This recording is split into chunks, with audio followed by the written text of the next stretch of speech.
तो हेलो दोस्तों, मैं आपका दोस्त प्रदीप यादव। आज हम एक इंटरेस्टिंग कहानी सुनाने वाले हैं। भूतिया कहानी है काली हवेली। गांव के किनारे पर एक पुरानी वीरान हवेली थी जिसे लोग काली हवेली कहते थे।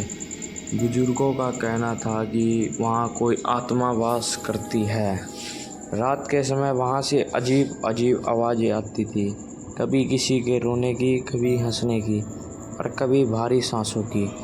एक दिन शहर के 4 दोस्त, उनका नाम राहुल, सुमित, नीता और प्रियंका, गांव घूमने आए। गांव वालों ने जब उन्हें काली हवेली के बारे में बताया तो राहुल ने हंसते हुए कहा, भूत भूत कुछ नहीं होता, सब मन का वहम है। बाकी दोस्तों ने भी उसका साथ दिया और तय किया कि वे रात में उस हवेली में जाकर सच्चाई पता लगाएंगे। रात के 10 बजे चारों टॉर्च लेकर हवेली में घुसे। दरवाज़ा जंग लगा हुआ था और खुद ब खुद चरमराता खुल गया। अंदर धूप अंधेरा था और हवा में सड़क की बू भरी थी। दीवारों पर मकड़ी के जाले और फर्श पर धूल की मोटी परत थी। चलते चलते वे हवेली के एक कमरे में पहुँचे जहाँ एक पुराना झूला था जो बिना हवा के भी धीरे धीरे हिल रहा था। अचानक नीता ने एक पेंटिंग की ओर इशारा किया। एक औरत की तस्वीर थी जिसकी आंखें बहुत ही डरावनी थी, जैसे वह उन्हें घूर रही हो। हमें वापस चलना चाहिए, प्रियंका ने घबराते हुए कहा, लेकिन राहुल ने उसे चुप करा दिया। हम यहाँ सच जानने आए हैं, डरने नहीं। जैसे ही राहुल ने झूले को छूने की कोशिश की, एक तेज चीख गूंजी और झूला जोर जोर से हिलने लगा। कमरे का तापमान एकदम गिर गया।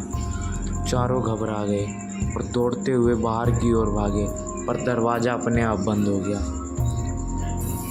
तो एक कोने से सफ़ेद साड़ी में एक औरत निकल कर आई। उसका चेहरा आधा जला हुआ था और आधा बाल बिखरे हुए। उसकी आंखें आँख की तरह चमक रही थी। क्यों आए हो मेरी शांति भंग करने? उसकी आवाज़ गूंजी चारों ओर। राहुल कांपते हुए बोला, हमें माफ़ कर दो। हम बस औरत की चीख से दीवारें थरा गई। अगले ही पल सब बेहोश होकर गिर पड़े। सुबह गांव वालों ने उन्हें हवेली के बाहर पाया। सब होश में तो आ गए, लेकिन कोई कुछ बोलने की हालत में नहीं था। सिर्फ राहुल के हाथ में जले हुए अक्षरों में कुछ लिखा था, फिर कभी मत आना। यह देखकर गांव वाले ने उन्हें बहुत समझाया। उस दिन के बाद ना कोई उस हवेली के पास गया, ना उन चारों ने कभी उनका नाम लिया। हमारी कहानी यहीं ख़त्म होती है।